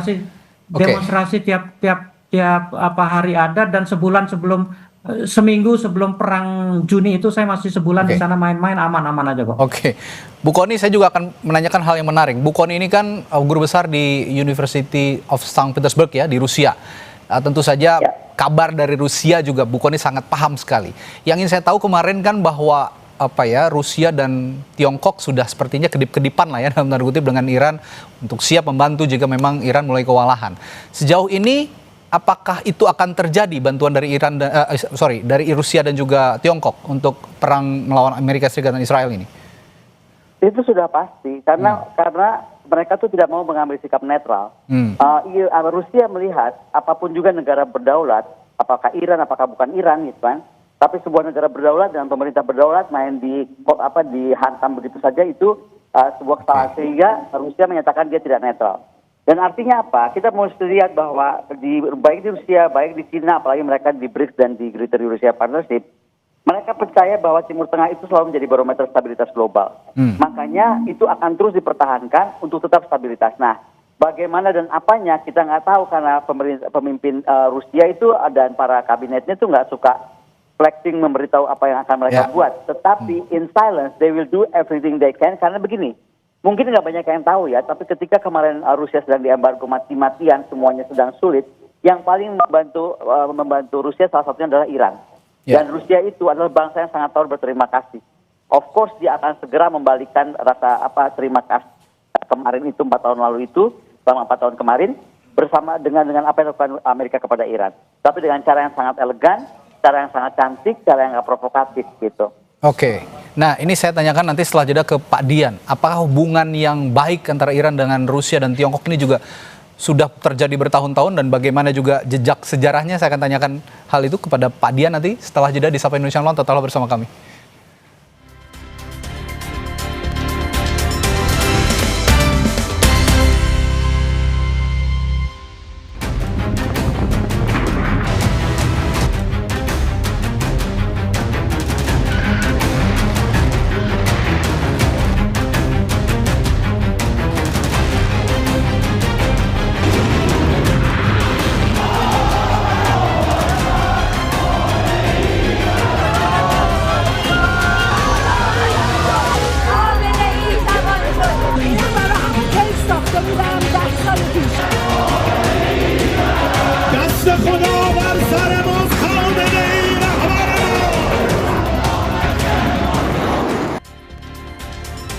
Saudara, otoritas Bahrain mengumumkan pada hari Minggu bahwa negaranya telah mencegat dan menghancurkan 3 rudal dan 13 drone yang diluncurkan dari Iran. Juru bicara Pusat Komunikasi Nasional Bahrain, Ibrahim Isa Al-Abasi, mengatakan 95 rudal dan 164 drone telah dicegat dan dihancurkan sejak dimulainya perang antara Amerika Serikat, Israel, dan juga Iran. Sasaran serangan meluas ke infrastruktur sipil karena Bahrain menuduh Iran menyerang pabrik desalinasi. Pabrik-pabrik tersebut sangat penting untuk air minum negara-negara Teluk dan untuk ribuan pelancong yang kini terdampar di sana. وفق الإحصائيات المحدثة بلغ إجمالي ما تم اعتراضه وتدميره منذ بدء هذه الاعتداءات يوم السبت الماضي 95 صاروخ، كما تمكنت منظومات الدفاع الجوي من اعتراض وتدمير 164 طائرة مسيرة حاولت استهداف أجواء المملكة. وتشير المقارنة مع آخر تحديث صادر عن قوة دفاع البحرين، إلا أن خلال الساعات الماضية تم ولله الحمد اعتراض وتدمير 3 صواريخ و13 طائرة مسيرة. Kementerian Pertahanan Uni Emirat Arab pada hari Minggu merilis video yang menunjukkan sebuah drone Iran yang berhasil dicegat dan dihancurkan. Mereka menyebut telah berhasil mencegat dan menghancurkan 16 rudal Iran dan 1 rudal jatuh ke laut. Selain itu ada total 117 drone terdeteksi, 113 drone berhasil dicegat dan dihancurkan, sementara 4 lainnya jatuh di dalam wilayah Uni Emirat Arab. Sejak serangan Iran dimulai, sebanyak 238 rudal balistik dan 1.422 drone telah terdeteksi. Sebagian besar dari senjata tersebut berhasil dicegat dan dihancurkan. Ya, kita lanjutkan perbincangan malam hari ini. Tadi sebelum saya tanya jejak sejarah antara Iran dan juga hubungannya bersama Rusia dan Tiongkok, saya tanya dulu Pak Dian, bagaimana juga Mojtaba Khamenei ini nantinya hubungannya dengan negara-negara Teluk, negara-negara Timur Tengah, mengingat tadi kita ketahui juga Iran menyerang sejumlah infrastruktur yang konon memiliki Amerika Serikat di negara-negara Teluk seperti di Bahrain, di Qatar dan juga di Oman dan juga di Uni Emirat Arab. Pak Dian. Mas Fadi, ya. Mas Radi, maaf, saya kembali mengingatkan ya, yang memulai perang siapa? Kan Israel dan Amerika, Trump dan Netanyahu. Negara Teluk itu ada pangkalan-pangkalan Amerika. Sekarang pangkalannya digunakan untuk menyerang Iran. Iran pada tahap awal hanya fokus menyerang pangkalannya. Tapi kan yang makin brutal itu kan Trump sama Netanyahu. Sasaran-sasaran sipil yang tidak diperkenankan dalam hukum humaniter itu kan dilanggar. Sekolah disikat, berapa yang mati, rumah sakit disikat, masjid disikat, kan itu nggak boleh sebenarnya. Betul. Nah, kalau serangan dari dari Amerika dari pangkalan itu saja brutal, masa Iran juga harus hanya fokus pada menyerang pangkalannya? Kan makin brutal dia makin jadi. Makanya Iran pun membalas secara tegas, secara brutal ke sasaran yang lebih luas, artinya ke kawasan pemukiman dan sebagainya. Buat saya sebagai unsur bela diri, hal itu harus dikedepankan. Kalau tidak, ya Amerika enak aja dia duduk-duduk garuk-garuk perut gitu ya. Sementara yang diserang cuma pangkalannya dia. Ya, ini yang mestinya sadar itu justru rakyatnya mestinya, bahwa mereka itu tidak ingin perang. Nah, kalau kembali ke masalah tadi itu yang awal tentang Cina dan Rusia ya, Mas. Buat saya begini, kan tadi saya bilang juga bahwa sekarang ini Iran, kalau soal jumlah ratusan ribuan, buat saya itu propaganda lah, silakan perang di media gitu ya. Tapi yang pasti video membuktikan bahwa Iran itu berhasil juga menjangkau sasaran atau apapun yang dikehendaki untuk disasar gitu ya. Sasaran apapun. Nah, yang saya mau bilang, kalau tadi saya katakan Iran baru mengerahkan senjata-senjata lama, artinya apa sih? Senjata lama saja belum habis. Jadi siap untuk lanjut. Kalau lanjut, Iran sudah siap dengan senjata baru. Kalau masih lanjut, sudah ada cadangan dari Rusia dan Cina. Yang jelas pesawat-pesawat dan penangkal rudal itu sudah berada di Teheran atau Iran saat ini. Artinya apa? Bahkan diberitakan juga mungkin yang akan mengoperasikannya adalah orang-orang Cina dan orang-orang Rusia. Baik. Artinya ya. Ya, baik. Saya ke Bu Kony kalau gitu. Dari perspektif historis, Bu Kony, apakah perlawanan sengit dari pemimpin baru di Iran ini seperti Mojtaba ini bisa mengubah dinamika perang? Mengingat Amerika Serikat juga pernah gagal dalam upaya regime change di masa lalu. Oh sangat. Ya makanya saya bilang dalam beberapa kesempatan, Iran itu bukan negara. Dia itu peradaban. Dia itu udah diuji oleh ribuan tahun menang dan selalu unggul. Dan dia tuh resilience-nya kuat. Ya. Jadi artinya bangsa ini peradabannya dengan kekuatan ketahanan yang sangat kuat.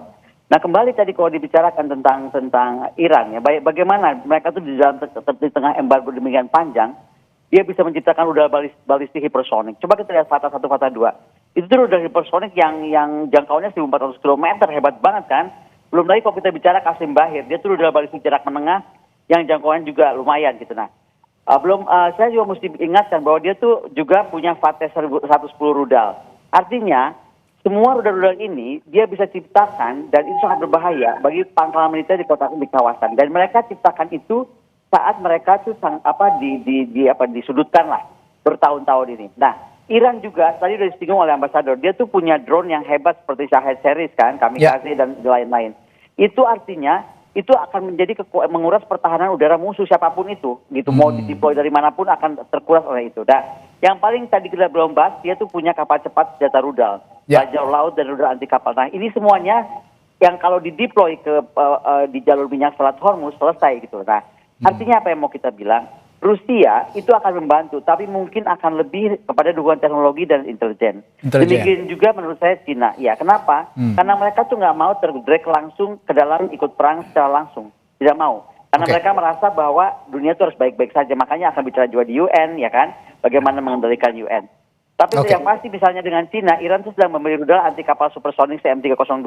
Dan itu artinya kenapa indikasi pengiriman bahan kimia untuk bahan bakar roket dari Cina juga terdeteksi banyak ke Iran. Artinya Iran itu akan survive panjang. Directly or indirectly dia akan didukung oleh Rusia dan Cina, baik intelijen, baik teknologi. Dan itu artinya mereka akan lebih bertahan. Ini berarti ya akan diladeni oleh Iran ya, apa yang dikatakan oleh Donald Trump, kami akan melancarkan serangan panjang 6 bulan. Ya silakan saja, kata Iran begitu kira-kira. Karena kami punya kekuatan yang bisa menandingi. Terakhir ke masing-masing narasumber saya, ke Pak Dian dulu. Kira-kira ini dalam konteks kepemimpinan yang baru Mujtaba Khamenei, apa saran Anda untuk pemerintah Indonesia terutama untuk menanggapi situasi ini ketika Iran berperang melawan Amerika Serikat dan Israel di bawah kepemimpinan Mujtaba? Buat saya pemerintah Indonesia dalam kaitan perang Iran-Irak ini tidak bisa Iran-Israel ini tidak bisa berbuat apa-apa. Dan tidak usah memaksakan diri untuk apa ya, untuk gagah-gagahan mau datang lah, mau mendamaikan segala macam. Kita tidak punya leverage.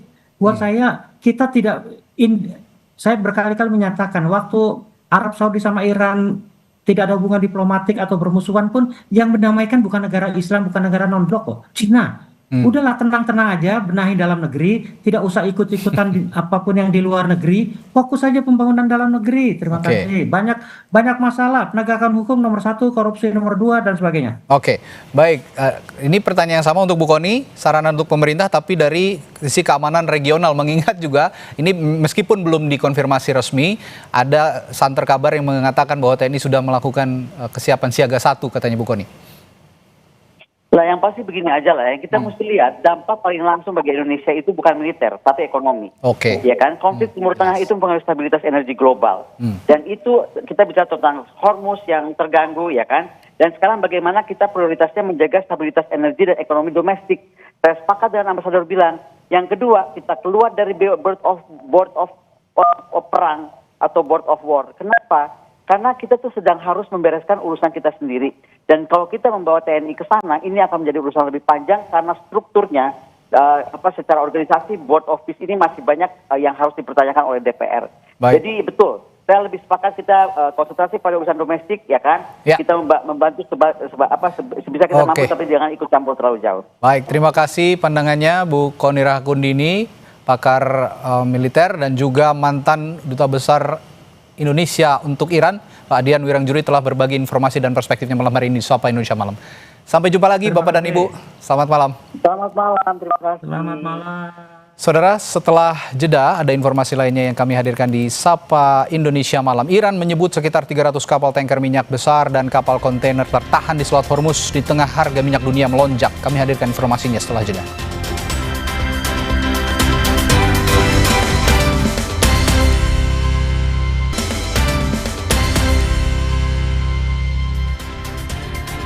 Terima kasih Anda masih bersama kami di Sapa Indonesia Malam. Saudara, Garda Revolusi Iran menyebut sekitar 300 kapal tanker minyak besar dan kapal kontainer tertahan di kedua sisi Selat Hormuz. Juru bicara Garda Revolusi Iran mengatakan konsekuensi bagi pasar global dan para pelaku internasional akan menjadi tanggung jawab Amerika Serikat dan Israel. Pasar bereaksi keras setelah Amerika Serikat dan Israel melancarkan serangan terhadap target-target Iran, mendorong harga minyak mentah Brent naik sekitar 10-13% pada awal eskalasi. 80 پهپاد پیشرفته از انواع مختلف پهپادها توسط سامانه یکپارچه پدافند کشور هدف قرار گرفت، ساقط شد که 3 فروند پهپاد غول‌پیکر و فوق پیشرفته آمریکایی MQ-9 و 76 فروند انواع پهپادهای اسرائیلی هرمس و هرون ساقط شده. یک فروند پهپاد هرمس. Bursa saham di kawasan Asia mengalami kejatuhan tajam pada perdagangan Senin pagi seiring melonjaknya harga minyak mentah dunia hingga melampaui level 100 US dollar per barel. Gejolak ini dipicu oleh gangguan pasokan akibat pecahnya perang di Iran yang memicu kekhawatiran global.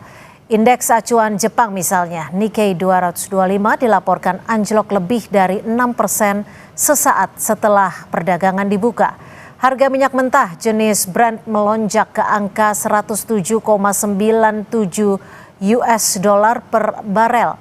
Harga minyak saat ini berada di level tertingginya dalam lebih dari 3,5 tahun terakhir. Para analis memperingatkan bahwa kekhawatiran akan gangguan pasokan yang berkelanjutan dapat terus menekan pasar ekuitas global dalam beberapa hari ke depan. Terkait kenaikan harga minyak mentah dunia, Menteri Keuangan Purbaya memastikan harga BBM subsidi belum tentu naik karena akan dibantu dengan APBN.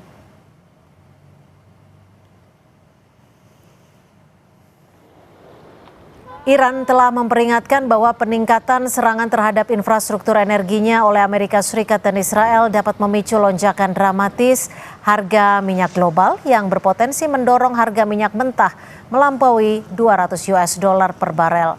Pernyataan ini disampaikan oleh Ibrahim Zulfikari, juru bicara Markas Besar Pusat Hatem Al-Anbiya, saat mengomentari serangan baru-baru ini yang menargetkan infrastruktur Iran.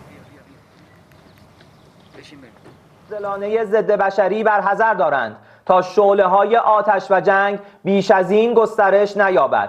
در غیر این صورت اقدامات مشابهی در منطقه صورت خواهد گرفت و اگر تحمل نفت بیش از بشکه‌ای $200 را دارید این بازی را ادامه دهید. Namun terkait harga minyak dunia imbas perang Timur Tengah, Menteri Keuangan Purbaya merespon jika stok BBM dalam negeri aman dan hingga saat ini belum ada kebijakan perubahan soal subsidi BBM ataupun kenaikan harga BBM. Setiap saat tuh kita menyetok sekian puluh hari, kalau nggak salah 15 hari lebih ya. Ini kan stoknya 20 hari, berarti berlebih, bukan habis. Nanti kalau itu bisa beli lagi. Itu stok yang normal, bukan darurat. Ada yang bilang, oh kita tinggal 20 hari lagi. Bukan begitu, kalau di stok setahun kan rugi. Ada kosnya, jadi strateginya seperti itu. Udah optimal itu. Pasti selalu terbuka itu. Subsidi akan bengkak nggak Pak? Akan naik otomatis, tapi asumsi kita setahun penuh. Kalau sekarang 100 habis itu jatuh ke 50, kata-kata kan bisa sama dengan kemarin. Jadi jangan terlalu cepat-cepat, oh jas ini, jas itu. Kita lihat kondisi seperti apa. Nanti setelah sebulan kita prediksi harga minyak seperti apa sehingga kita bisa ngambil kebijakan yang pas. Anda percaya ya, saya cukup pintar kok. Kita udah ngalamin harga minyak tinggi berapa kali kan banyak. Nggak hancur negaranya kan. Kenapa? Karena kebijakannya pas. Berarti subsidi BBM belum akan dinaikkan, belum ditambah lagi Pak? Melihat harga minyak Nggak, kita diemin aja kan masih ada sampai akhir tahun. Kan belum habis. Kalau untuk harga BBM berarti juga belum akan naik. BBM untuk subsidi dipastikan tidak akan terganggu ya Pak ya? Subsidi BBM subsidi tidak akan terganggu ya Pak ya? Sampai sekarang belum ada kebijakan untuk merubah subsidi BBM dalam pengertian naikin harga BBM karena kita lihat seperti apa kondisinya ke depan. Sejumlah ekonom bertemu dengan Wakil Presiden ke-10 dan ke-12 Yusuf Kala di Jakarta untuk membahas dampak konflik di Timur Tengah terhadap ekonomi Indonesia. Pertemuan antara sejumlah ekonom dan Yusuf Kala ini membahas berbagai tantangan ekonomi nasional termasuk dampak konflik global yang berpotensi menekan perekonomian Indonesia. Menurut Yusuf Kala, pemerintah tetap perlu menentukan prioritas pembangunan yang memberikan dampak nyata bagi masyarakat. Selain itu, JK juga menekankan pemerintah sebaiknya memprioritaskan program yang produktif untuk memperbaiki hidup masyarakat. Jadi kita kembali lagi memilih prioritas. harus memilih prioritas yang dapat memberikan suatu pertumbuhan yang baik untuk negeri ini. Kalau prioritasnya memang seperti contohnya bicara, airbag itu penting, beli alutsista penting, koperasi penting, cuma ada yang lebih penting lagi. Cari yang lebih penting yang dapat, yang bukan cari, memilih prioritas yang produktif yang dapat meningkatkan pertumbuhan, memperbaiki dan kehidupan ekonomi masyarakat. Garda Revolusi Islam Iran kembali merilis serangan rudal ke Israel yang diklaim sebagai bagian dari gelombang ke-29 Operasi True Promise 4.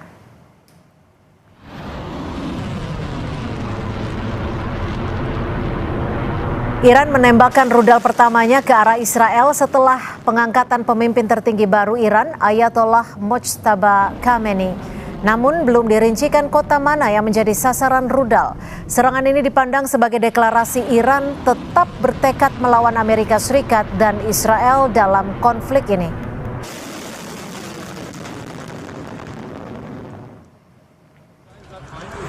Dan ini adalah visual lain dari serangan Israel ke lokasi penyimpanan minyak Iran. Militer Israel mengklaim telah menyerang beberapa kompleks penyimpanan bahan bakar yang digunakan angkatan bersenjata Iran sebagai bahan bakar peluncuran rudal. Serangan ini menewaskan 4 orang.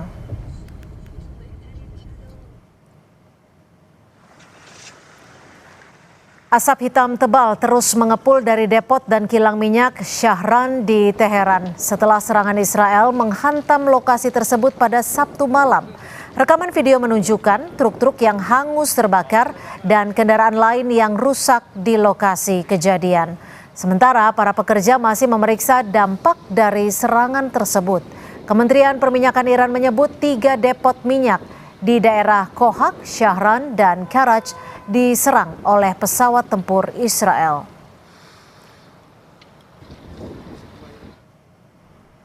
Sementara itu, ibu kota Iran, Teheran, diselimuti awan gelap beracun setelah Israel menyerang sejumlah depot dan kilang minyak di kawasan tersebut. Asap pekat dari kebakaran kemudian bercampur dengan hujan, memicu fenomena yang disebut sebagai hujan hitam dalam radius puluhan kilometer dari lokasi kebakaran. Warga dilaporkan mengalami kesulitan bernapas, sedangkan hujan hitam mengotori berbagai benda. Palang Merah Iran memperingatkan warga bahwa hujan bisa sangat berbahaya dan asam, bahkan bisa menimbulkan luka bakar kimia pada kulit dan kerusakan serius pada paru-paru.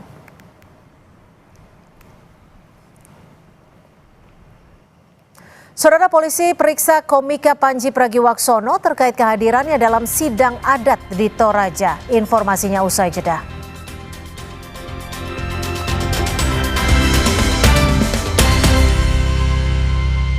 Kakak, sahur. Aku mau sahur ya, Bu. Sahur kan penting, Kak. Biar kuat puasanya, lengkapi sahurnya dengan Energen. 30% lebih banyak sereal, kenyang lebih lama. Kuat puasa seharian. Bulan puasa itu, aktivitas harus tetap jalan. Untungnya ada Le Mineral. Le Mineral mengandung mineral alami, jaga tubuh bekerja optimal saat berpuasa. Alhamdulillah, seger. Le Mineral, penuhi kebutuhan mineral selama berpuasa. Dulu setiap sholat lutut gue sakit banget. Sekarang gue sadar tulang sendi sehat itu penting. Kolagena dengan kolagen, vitamin A dan kalsium membantu mempertahankan kekuatan sendi, tulang, dan kesehatan kulit. Kolagena banyak banget manfaatnya. Bulan puasa itu, waktunya kita kejar pahala. Walau puasa, aktivitas harus tetap jalan. Makanya mineral tubuh harus tetap terjaga. Untungnya ada Le Mineral, satu-satunya yang nyantumin mineral di kemasannya. Itu benar, Le Mineral mengandung mineral alami, hasilkan rasa yang lebih segar, jaga tubuh bekerja optimal saat berpuasa. Alhamdulillah, seger. Kayak ada manis-manisnya. Le Mineral, penuhi kebutuhan mineral selama berpuasa. Gelar Perkara setiap Sabtu di Kompas TV. Sepanjang Ramadan, siapkan tubuh dengan 3 botol Aquaviva. Setara 2 liter air diminum dari buka sampai sahur. Biar satu harian puasa pasti sejuknya. Aquaviva, murni dan pasti sejuknya. Dari Wings Food. Mama Lime Grade, pencuci piring dari tumbuhan 100% food grade dengan Natura Plant Essence. Mama Lime Grade efektif angkat lemak piring, bersih kesat, tangan tetap lembut. Juga efektif bersihkan kotoran dan bakteri di buah sayur. Mama Lime Grade, pencuci piring dari tumbuhan. Lime. You ever try something and like, wow, that's me sedap. Pertama coba, oh, this hits. Ini pilihan saya. Sedap banget. It's a world-class noodle that brings people together. Just one slurp and you'll get it. It's great. Good? It's everything you want in a noodle. Bold aroma, rich taste, in every slurp. Ini rasa yang selalu disuka. Dari Indonesia hingga dunia. Sedapnya berkualitas. Cobain aja. Pedas banget. Mie sedap. Pilihan saya. Favorit semua. Dari Wings Food. Bulan puasa itu, waktunya kita kejar pahala. Walau puasa, aktivitas harus tetap jalan. Makanya mineral tubuh harus tetap terjaga. Untungnya ada Le Mineral, satu-satunya yang nyantumin mineral di kemasannya. Itu benar, Le Mineral mengandung mineral alami, hasilkan rasa yang lebih segar, jaga tubuh bekerja optimal saat berpuasa. Alhamdulillah, seger. Kayak ada manis-manisnya. Le Mineral, penuhi kebutuhan mineral selama berpuasa. Ramen, yes! Wah, dari mie sedap. Legendaris Jepang atau chicken ramen. Minyak lurus, kuahnya putih dan creamy. Yes, yes! Tokyo Chicken Yakitori, manis, gurih, umami. Oishi. Minyak lurus diseruput ke putu. Ramennya the best. Pasti ramen, yes! Dari Wings Food. Hai, mau pesen apa? Berbagi itu ketika tangan kanan memberi, tangan kiri tidak perlu mengetahui. Dimulai dari secangkir top coffee, kita ciptakan momen berbagi dengan ketulusan hati dari Wings Food.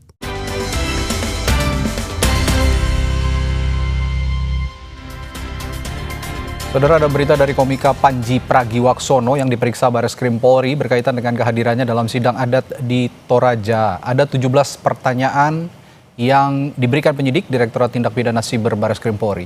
Panji Pragiwaksono tiba di Bareskrim Polri sekitar pukul 10 siang. Selain menjawab 17 pertanyaan, penyidik juga meminta penjelasan mengenai proses sidang adat yang ia lakukan bersama masyarakat adat Toraja pada Februari lalu. Sebelumnya, Bareskrim memanggil Panji untuk pemeriksaan lanjutan sebagai saksi dalam kasus materi stand-up komedi yang dianggap menyinggung adat masyarakat Toraja. Ya, ditanya terkait kehadiran saya di Toraja ketika saya melaksanakan sidang adat Toraja.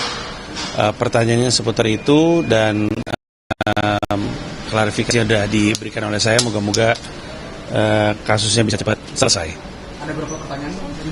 17 ya kalau nggak salah. Proses sidangnya, apa yang terjadi, apa yang disepakati. Harapannya sih memang itu yang kemudian dikedepankan, restoratif justice-nya. Karena kan antara saya dengan perwakilan sah dan legitimate dari masyarakat Toraja sudah terjadi. Sebelumnya pada pertengahan Februari 2026, komika Panji Pragiwaksono menjalani sidang adat di Tongkonan Kairo, Sanggala, Tanah Toraja. Panji dikenakan sanksi denda adat berupa 1 ekor babi dan 5 ekor ayam sebagai bentuk permohonan maaf atas materi stand-up komedi yang dinilai telah menyinggung masyarakat Toraja.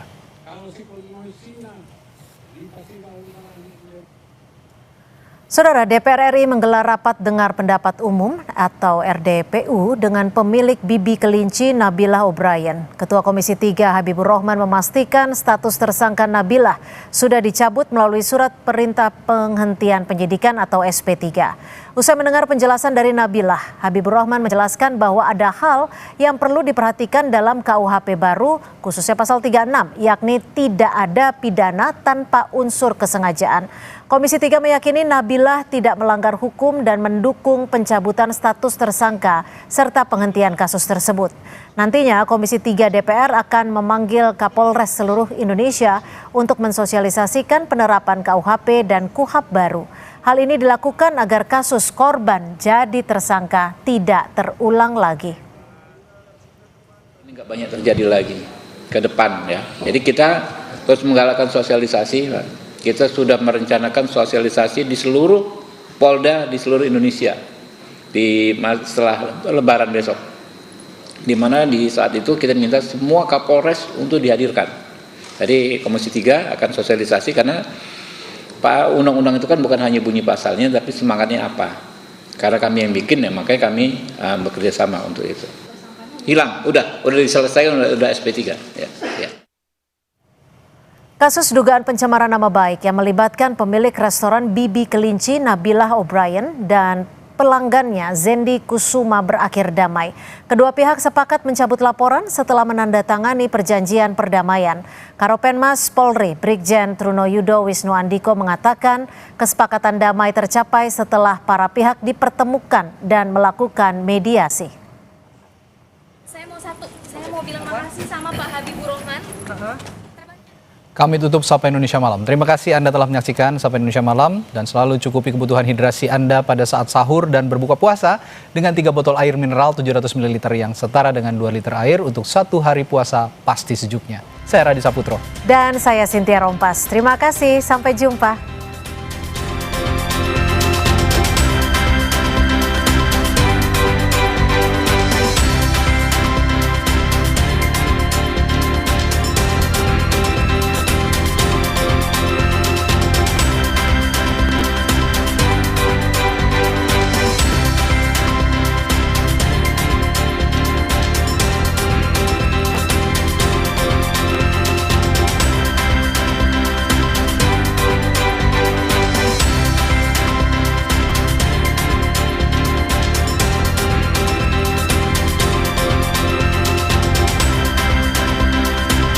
Terima kasih Anda telah menyaksikan Sapa Indonesia Malam, didukung oleh